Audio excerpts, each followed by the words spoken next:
அப்போ திருமணம் நடக்கிற நேரத்தில் ஒரு மரணம் நடக்குதுன்னா கண்டிப்பாக இதில் பித்ரு சாபம் இருக்கும். அதாவது நான் என்ன சொல்கிறேன்னா, பித்ரு தோஷம் கிடையாது, பித்ருக்கள் அதாவது முன்னோர்கள் சாபம் ஏதாவது இருக்குது. அதாவது ஒரு எக்ஸாம்பிள் சொல்கிறேன், ஒரு மரணம் நடக்குது. அந்த மரணம் நடக்கிறதுக்கு பல காரணம் இருக்கலாம். ஆனால் நடந்ததுக்கப்புறம் ஒரு கோபத்திலேயோ இல்லை அறியாமலே ஏதோ ஒரு விஷயத்தில் அந்த ஆத்மாவுக்கு சாந்தி பரிகாரம் பண்ணலைன்னா அந்த குடும்பம் ஃபுல்லாக அந்த சாபம் வந்து நிற்கும். இது முன்னோர் சாபம் சொல்லுவோம். இந்த முன்னோர் சாபத்தை நார்மலான பரிகாரங்கள்லாம் சரி பண்ணுறது அவ்வளோ ஈஸியான விஷயம் கிடையாது.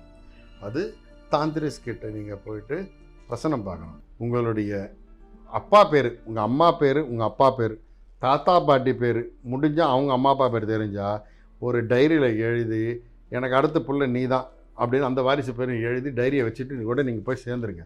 இவங்க அட்லீஸ்ட் அந்த முன்னோர்களுக்கு பிரீத்தி பரிகாரம் பண்ணும்போது இந்த வம்சத்துக்கு நன்மைகள் நடக்க ஆரம்பிக்கும். புரியுதுங்களா?